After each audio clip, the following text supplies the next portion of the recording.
me feel like a father. When them just born, Mm-hmm. I'm a father? Wow, okay. My philosophy is that I want to be a base so that I can be exalted. Purpose. He is DaRoN. He's on a journey.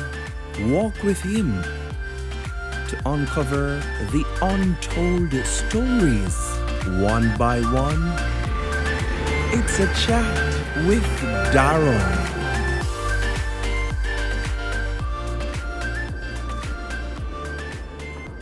This episode of A Chat with DaRoN is brought to you by Pure Music Studios at 210 Mountain View Avenue in Kingston, Chops Metal Work and Hardware Supplies at Sydenham Commercial Old Harbour Road in Spanish Town, Clark's Hardware Supplies at 327 Willowdene Parkway in Willowdene, Spanish Town, and Everything Anthony Media.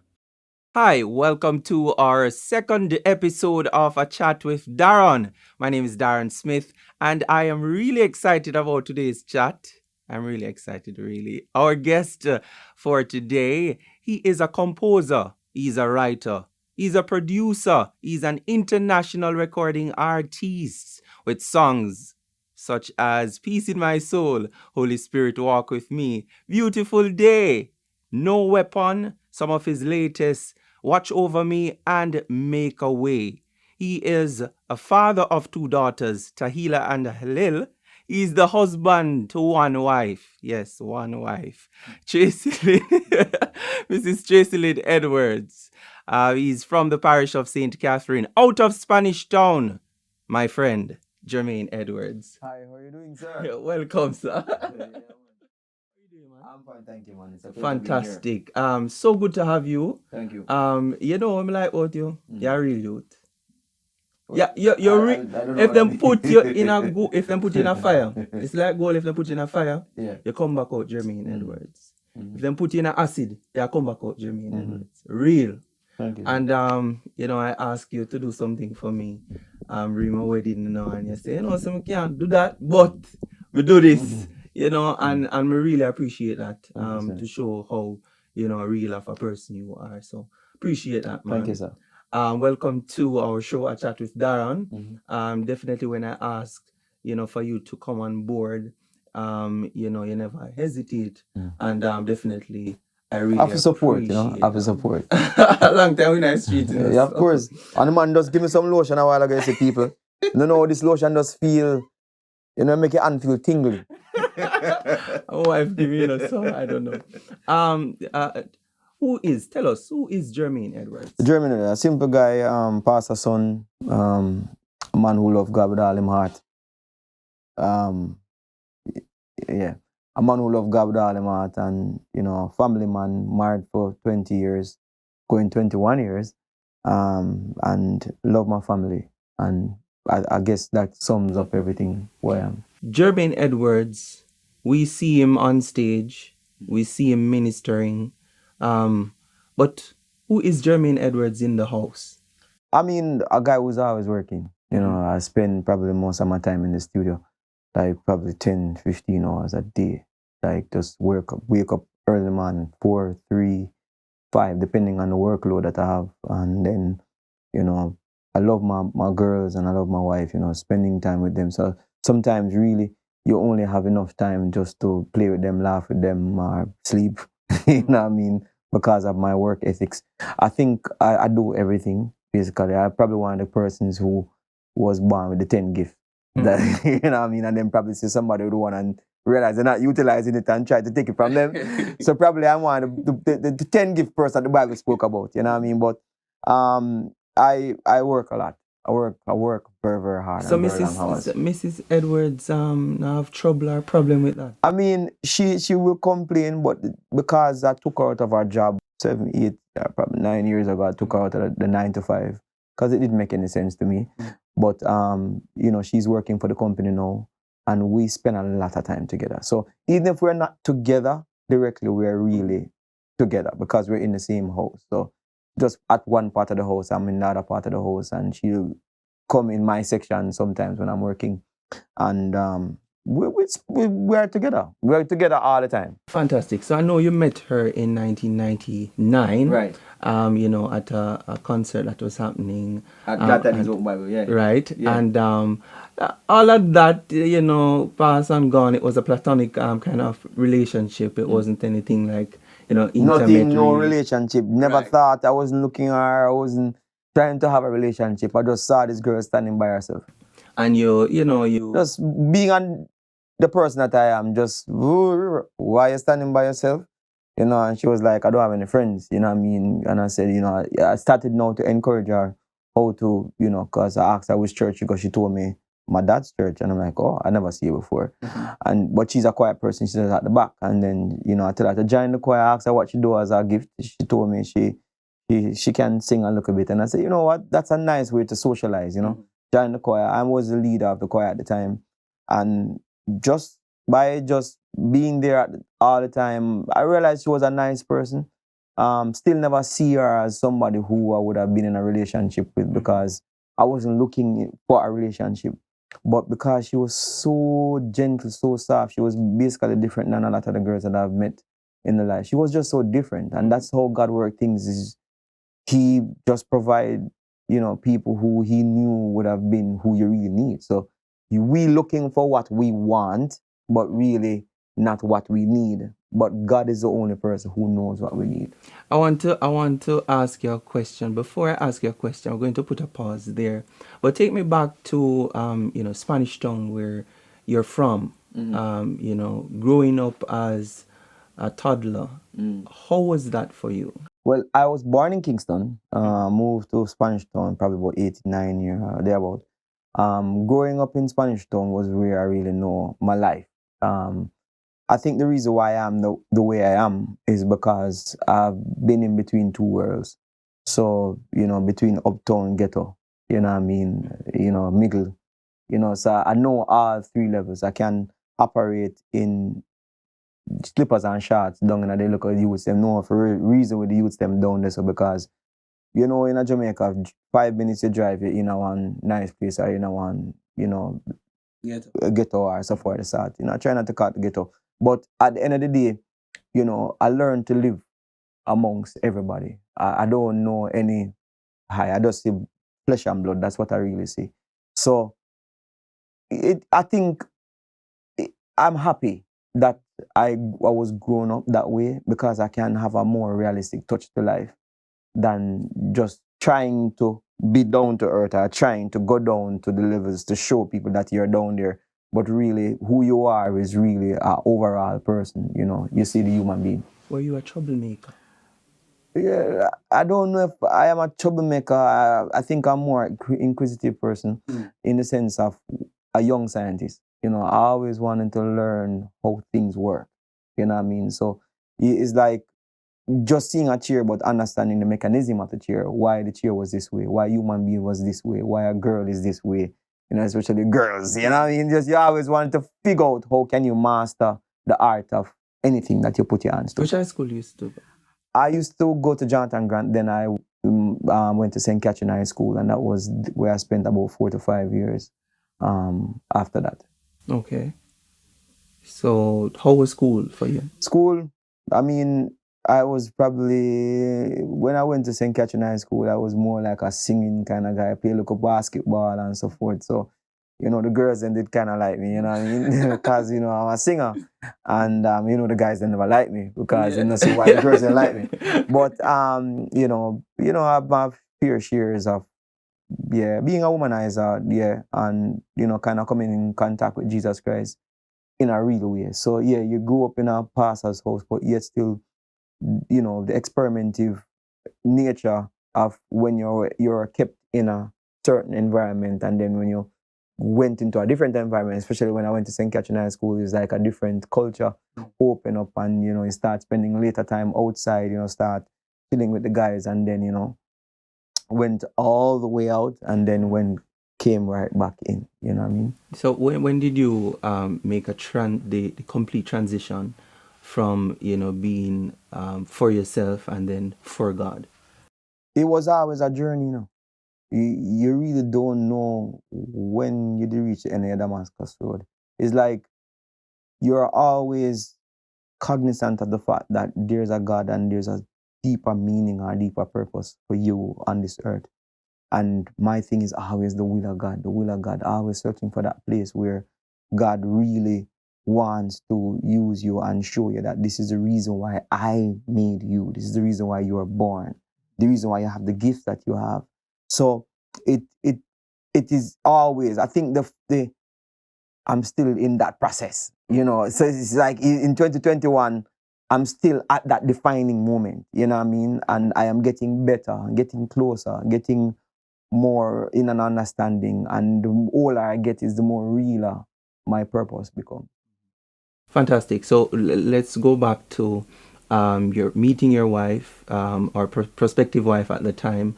After you decided to get married to her about 6 months after, getting to know her, you got married to her, and then what happened? I mean, I didn't even ask her, we weren't in a boyfriend-girlfriend relationship, like all people that court for like 2 years or a year or 3 months or whatever. We met in February as friends and got married same year, December.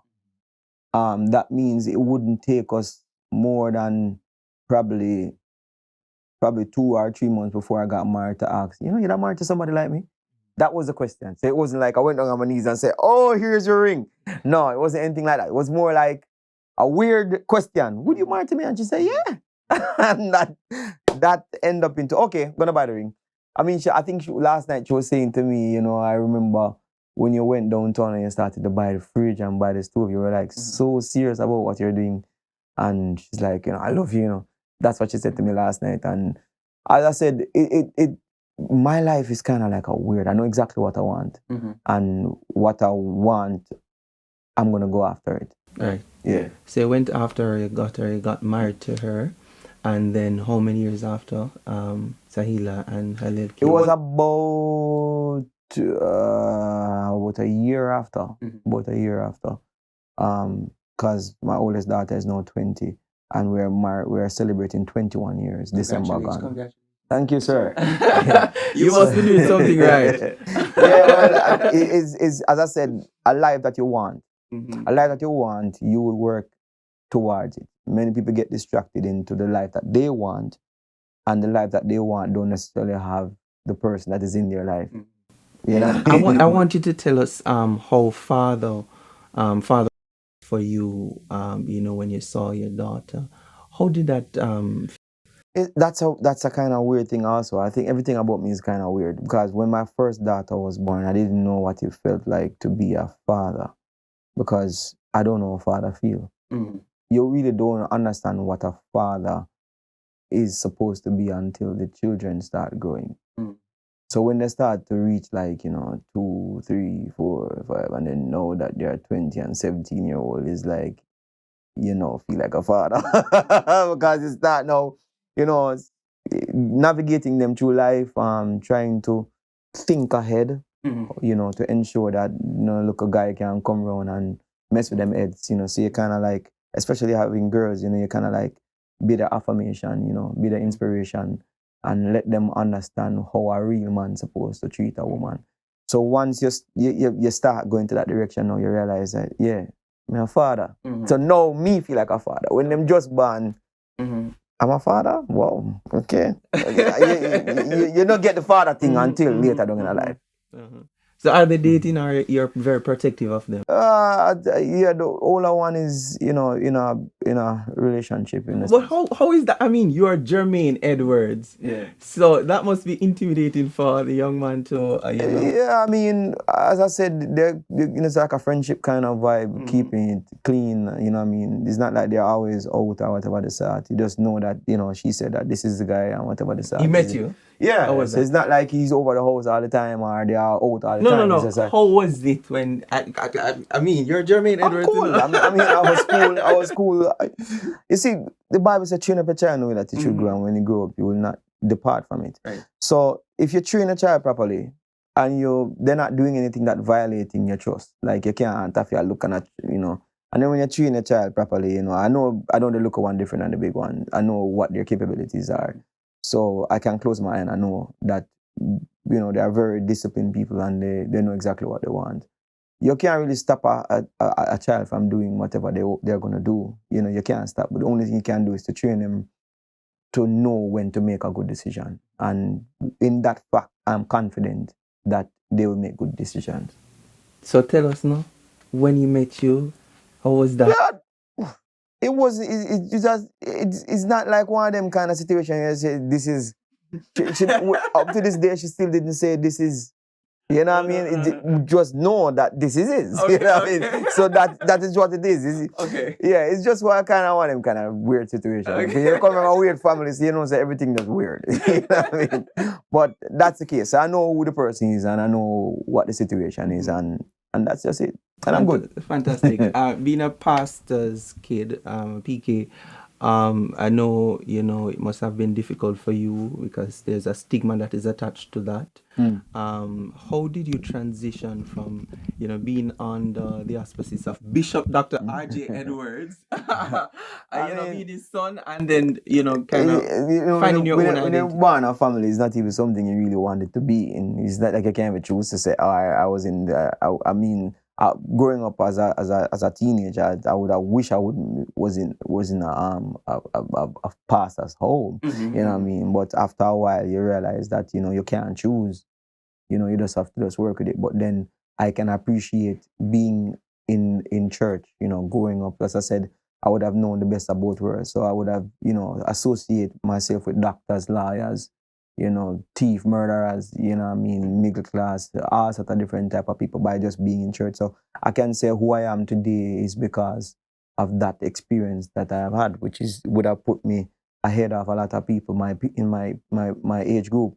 So I mean, earlier on when I was a teen, I would want to go to FET and things, but then no, I never wanted to go to FET because that's the thing about when you're growing a certain way. Certain things don't intrigue you because you're cultured a different way. But there were certain little things that you wanted to do that were not bad stuff, but to go hang out with your friends and so forth. Nothing bad you were doing just to hang out. And probably you don't want to hang out with a girlfriend them too back in the days, but because of curfew or because you can't stay out, and those are the little things that, you have to come in Saturday earlier, because church is tomorrow and all these different things. But other than that, I would have, if I would have leave it over again, I would be good with it again. Yeah, so you're now a solo act, one of the biggest artists in Jamaica, no doubt, and very influential across the world. But you started out in a group. Living Lights. Yeah. Tell us about it. Living Lights was one of the entities that caused me to be doing music today. I can look at Mr. McLean. I started to do some writing at the time, and he was one of them who encouraged me to say to me, Jermaine, that you have a incredible writing skill. I'm like, really? I can write? Okay, I didn't know, because sometimes the gifting that you have, you really don't identify it. It's other persons have to identify what is inside of you. You know what I mean? So my father was very instrumental in that too, in being one of the first persons to invest. But Living Lights was where I broke out as a solo, in the sense of singing a solo part in a song. And then I said, okay, I guess this is it. And after coming from choir and teaching the choir and all of these things, that going on concert. And it brought my first experience, meeting Nadine Blair and Mark Clan and all that. You get one song. When they say one song and no more, and you have to do your best one song. And if you never do well, them can cut your time. Okay, and they walk up on stage and say, come on, give it up for Living Lights. But it was an experience, and I'm very happy. And because of that experience, I can say as a gospel artist, I am one of the youngest persons that have been in the genre at the starting, because I would have said from Graceful's days to Sandra Brooks, I played for basically most of the people, played for them as a keyboard player. So the Gaddies and so forth, the Prodigal Sons, from that era, from Sister Scully, Sandra Brooks, Shirley Willis and Graceful's, they all know me. And we rap very, very well, and they call me son, and have a high respect for me. So I would have, I've passed through all those years of the transition of gospel music. So though I may be 15 years as a Jermaine Edwards singer, but I've been in the music industry for a very long time. From Lester Lewis days. I used to play for Lester Lewis too. Yes? Yeah, man. So tell us, after Living Lights, what happened? I mean, after Living Lights, I still wasn't convinced that I was supposed to be singing. I just went into a car wash thinking that that was it, because I didn't think music was going to be it. So after washing the car, for washing cars, and was doing very well, my dad came and he was like, son, you know, I don't think that this is what you should be doing. I know you're making your money and all these things. He said, you washed this car. Yeah, man, I washed this car. That was the last car I washed. After that, I packed up, I gave away the equipment, and I still ran away from music. Still, I didn't run away from music as in the other aspect of music, which was more like I went into teaching music at John the Baptist Prep School. Big up John the Baptist. For 2 years. Yeah, man. And then after that, I said, you know what? I was getting money and it was good, and I still couldn't bother with it. This is not it. I know this wasn't it. And the principals was saying, you know, Mr. Edwards, we cut down your time. You can come in Monday, Wednesdays, and Fridays. And even when they cut it down and I only came in at 8 to 12 o'clock, I think, it felt like a prison. So though 8 to 12 was a sharp period and I was getting nice little money, it still felt like a prison. I just resigned, and they couldn't understand, but I resigned and went straight into, I didn't go straight into music, I went into a club. No, this time I went into Club Christendom, and I thought that was I still was running away from the music itself. And then after that, I introduced Island Worship, the album I was working on, and then I went to Love FM to kind of promote the club, the Christian club that I was doing. And then, you know, they said, oh, but I heard you sing too, and so forth. And then I give Alisa Wedderburn the CD, and she's like, whoa, and Nadine Blair bust the door and said, wait, who is that? And that was when it didn't take me more than about probably 6-7 months after that, I just closed down the Christian club and just straight into that. And I am 6, 7, 8 albums later. It's just amazing. Tell us the type of music you were listening to growing up. I know you were playing for all these persons who were big in the gospel arena, but the type of music that you were listening to that has influenced what you're doing today. When you talk about John Peaky, talk about Winans, the Winans brothers, BB and CC, and you know, you have to talk about Kirk Franklin and Fredderman.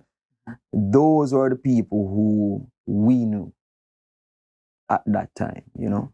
That was what was in our later on it have a Israel on, but it was straight. Kirk Franklin was all time. What about our local artists? Local artists still were Prodigal. Prodigal, I was a big fan of Prodigal Son. I was a big fan of Grace Shillers. Yeah, you have to have Grace Shillers. You know, you could not have your music line up and don't have a Grace Shillers in it. So locally, Grace Shillers, Sandra Brooks, Prodigal Son, before Papa San got saved, you know, but right after Papa San was big Papa San fan, you know what I mean? And you know, DJ Nicholas was a fan of DJ Nicholas and all these things. I'm a music lover. I don't venture too much out, but you know, I listen to everything. Okay. I want to know, you know, now you're established and you're doing pretty well, but tell us, there was a point in your life when things were low for you. Like which point? Because there's so much points. I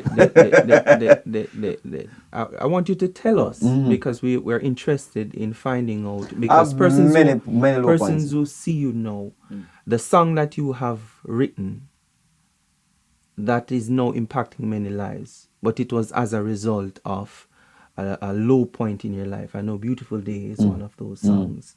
Tell us. I mean, yeah, I write from the place. So anywhere I am, that's where I write from. And I think that's the reason why my songs resonate so much with people, because they, for human being has cycles, you know, either happy, sad, pensive, you know what I mean, celebrative, you know what I mean, crying. So if we can appeal to each of these levels, and everybody can say about Jermaine that I have a song for every situation. If you're talking about reggae, you're talking about worship, you're talking about up, you're talking about down, I have pensive thinking, I've meditative, I have inspirational, motivational, I have every kind of song you can think about. And the reason why that is because I express myself through music. So low periods. Every human being have low periods. You know, you have your feeling of betrayal. You have, you know, wondering if you and God could. You know what I mean? Or when you hurt God, you know, when you feel like so you walk away from His will. You know, you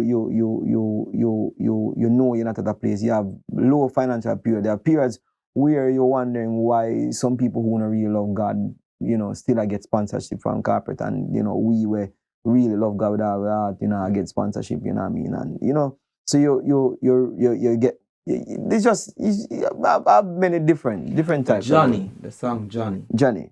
Mm-hmm. Johnny was actually about one of my friends, you know, who, you know, he came into Christianity from a low place, and then God changed his life, and then him start get care and all these different things, and then him start get busy and stop come church and all them different things there.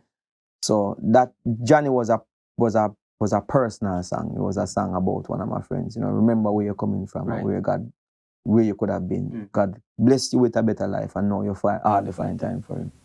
There was a time in your life when your vehicle was almost repossessed. Which time that? Because that like many times. That was like many times in my past. You know, as a matter of fact, I did got a car that was repossessed. You know what I mean? And, you know, I lost that car, and I owed a lot of money, got bad credit and everything. You just couldn't afford it. You know what I mean? And many times, you know, I had vehicles that left me on the road. I've had to come out through window at one point in my time because the door wouldn't open. Really? You know what I mean? Yeah, man, you have to, like, when rain fall, you know, the wipers weren't working. I remember, I started my life early, you know, but I started my life very big, you know, so people might see me with a Benz or whatever they saw, but I had Benz from in the 2000s, you know what I mean? My first, my second car was a Benz, was an E-Class. That was in 2000. I had about probably 6 Benz from that time because I was a Benz lover. I'm still a Benz lover. But I'm an ambitious person, you know, but even if it means that you get the cars and you can't afford them, but then you take your time, fix them up, and then, you know, when rain fall, you have to like go outside and throw water upon the windscreen, or you just stop because it fog up. You can't go, you can't see anything, you know what I mean? So, you know, like overeating problems and, you know, trying to fix, and I mean, after a while, you overeat so much that that I knew how to take out the water pump and fix it myself, because it had been happening so much. And then I realized that is the reason why I am the way, because my keyboard, you know, I pulled the card just 2 days ago, and it pop out, you know what I mean, the USB section pop out, and I just get my drill and just pull out all the keyboard stuff them and go check it and see what the problem, why it now connect to the computer, and saw that. I was like excited, not really, I just did this. You know what I mean? Saw that the whole USB section and fix back my nice good up Yamaha and put it in back, and I'm like, you know how much money would I have to pay for this? But because of my experiences in life, nothing really stopped me. It don't face me. I just like, how am I gonna figure this out? That's just how life is. And you know, a prime example of that is I was watching a clip, and Tommy Cohen, he was saying that he see you in the Bahamas, and the awards, right, yeah. the awards show you were collecting for best album in 2010 for 2009, Right. and he was saying that there were trouble on stage, and you went up, and he saw commitment, he saw passion, and he saw you as a kingdom builder. And I want to know how important it is for you in building the kingdom, because you have some of the most powerful songs in gospel, in the gospel space to date. Hallelujah, I would say, is one of your biggest songs. Tell us how important it is for you to build the kingdom of God. All right. Some people might see it from the perspective of being an individual, but I really, really believe that we are an army. And, many don't see it that way, but I believe that we're an army. I'm a big yard person. I would have a very big, big yard, and there's 4 of us. You know what I mean? Sometimes I wonder if it makes sense, because you have to clean this big old property and it costs. You understand? But I like people. I like team. I like mission. I believe that from the day you were born, you're on a mission, especially if you accept the call upon your life that we are aiming towards somewhere. So I believe that if I put out an artist and a minister become bigger than me, praise be to God. Looking that he would have helped me to go to another level. So if me help you to bring to the next level, then I hope for you to actually bring me to a next level. I bring to the best of me too, because I want the best of you. So hope you look for the best for me. You know what I mean? So I don't see people as no big number one. I see we all. But there are many people who just want to hold a number one or hold a number 2 position, or, trying to fight down each other to stay or be at, you know what I mean? So jealousy have a defensive or offensive place, you know what I mean? You don't want a man come near you, so you try to fight him down, or you want to fight another man that is at another location that you want to be. So I believe that if we see each other as brothers and sisters, and one doing well, then we support. And if it is your time this time, your time this time. If somebody else's time next time, somebody else next time. But if you see somebody look like they're pushing up to the top, then don't try to stop them from going up there. Because if they are there, then you celebrate them and then promote it on your page too. Show, look here, I'm glad for them, brother. Them man have pelt certain levels. Respect you. You know what I mean? I really honor them people here. And the Bible say, he that exalted himself will become a base. So my philosophy is that I want to be a base, so that I can be exalted. Fantastic. Wow. Yeah. Powerfully said. Jermaine Edwards, I would consider you the bounty killer of gospel. How many artists have you, created a path for? A lot. And a lot not even mentioned either, because there are other persons that you have invested in or being an inspiration to. That give some kind of hope, because the youths them really don't see gospel as a viable road to take, because it just don't look so rich, don't look so healthy. Is it true?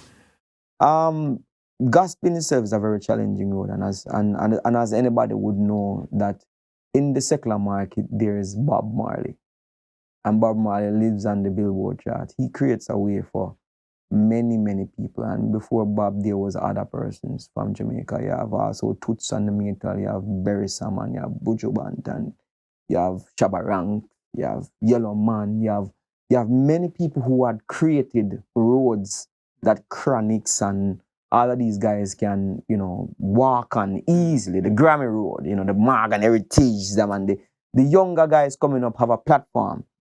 In gospel music, we really only had like Grace Thrillers, who would have at that time brought gospel music to the highest peak then. You know what I mean? I mean, people like Kevin Downs and myself now, we're doing very well in the newer age. So I would have said we have more fan base and more reach because of technology than them back then. But if we would have surpassed our persons that were before us, then now we are building roads. So it's a hard work for those who are now here. The DJ Nicholas, they did very, very well and still doing well. But the road that is there's no road. We don't have a platform like how the secular reggae people have a platform. So it's not easy. You really buck up, and then some people, instead of pushing other persons forward, they just want to fight you for the number one and then just buck up, we're not nothing really. So we just have to, trying new things, trying to create waves, and so that other persons can come. So if I have reached a certain place in this platform, where other persons can come up to where, and I can help them to come to where I am on this road, then I have created a platform. What if the attitude is not right? It is up to them, because I realize in life that an attitude is the only to your demise. Anybody who have a good, and I say you always know them by their fruits, and you can't act it now. Has anyone disrespected you that was coming up on your house? I mean, disrespect. I wouldn't say disrespect. I believe that people will be people, and you have to just allow people to be people and trust them that they will be who they are. You know what I mean? So disappointment, no. Disrespect, no. I see it as a growth. I see it as understanding who you are, and you use that energy to become a better person. So I wish everybody well, and I'm happy that everybody is who they are. Are you being diplomatic? I am being as real as I can possibly be. Because at the end of the day, I have to thank God for you. And there's no experience that I have had in my life that I can say, I'll take it back, because all of them I learned from.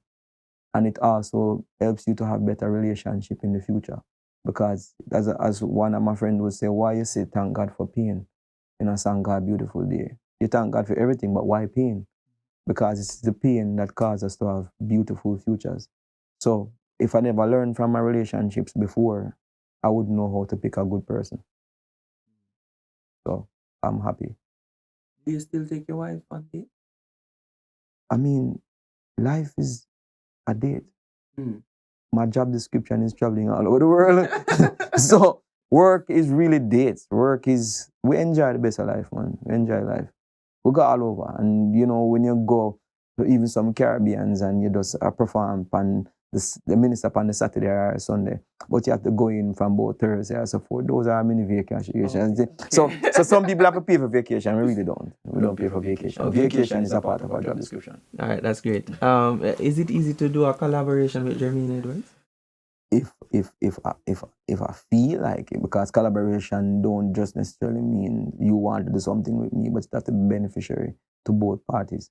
Is it that I'm helping you or we're helping each other? If it is that I'm helping you, then what is it that I'm going to benefit? If you're a man of God and I believe that there's a ministry that needs to be heard, then I would invest in that, because I believe what you're saying out of your mouth should be heard. So that collaboration will be the benefit towards the kingdom of God.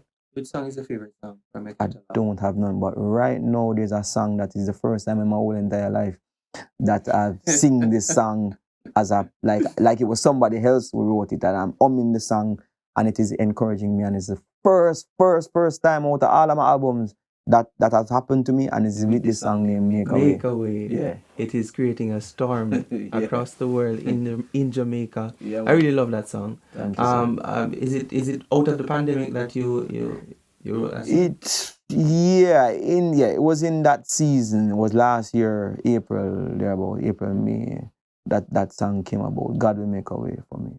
Fantastic. Tell us, Jermaine, before you go, some of your plans, future plans. I know you're a man that is always working on new music and videos after videos after videos. Yeah, what if I'm money in a Jermaine? I am rich in God. I'm rich in God. Yeah, and what if I'm money you're not trick me? I receive it. I accept it. I have a lot of money. Even now, right now, God, I have a lot of money in my bank. That when I go outside and I check my account, I will have millions in there, Lord. To do so many like music videos is like for each song you have a music video. Fantastic. I know your daughters, they're entrepreneurs. Right. So great things are happening. How is that going on for them? I mean, it's doing very well. I mean, that was also birthed from the pandemic. I can tell you this, that if you don't have the money, you have to put in the hours, and you can achieve certain looks. So some people might have the millions, but you have the skills, and still the people who have the millions have to pay the people with the skills. So I would say to anybody out there, if you want to achieve anything in life, you just have to work harder. You have to go study. You have to go up on YouTube, watch some tutorials about how you need to achieve what you need to achieve, because you either can pay somebody with the money or you just have to just do it yourself. You may not have the tools to do it, but if you start walking by faith. God will make a way because faith without works is dead. So we're kind of happy that God kind of work out the thing with the kids them and so forth. And I'm happy that they're earning also, you know, because, you know, we couldn't achieve this vacation and all these things because we couldn't travel because of the pandemic. But then, you know, they found something else that they could have done with their time that give them dopamine. I saw them, you know, using your tools, and you were like, and this is the only way I'm letting them using my tools. Yeah. That's just fantastic, and congratulations on that. Thank you, sir. Any new album coming out? Not sure. Right now I'm more focusing on singles. On singles? Yeah, because you see people don't understand that you have to build and keep your fan base and build new fan base, because we may have lost some, or people may have lost interest, but there's a new set of generation that needs to be engaged. So album is easy to get. Just getting attention is hard. So I'm more working on getting their attention. Fantastic. If persons want to reach out to Jermaine Edwards, everything Jermaine Edwards on Facebook, social media, Instagram, YouTube. You know, you can find me. Yeah. I'm all over. When you're that big, it's like, okay, Jermaine Edwards all over. You can find me. I'm not that hard to find, believe me. Thank you so much, Jermaine Edwards, Thank you for chatting with us.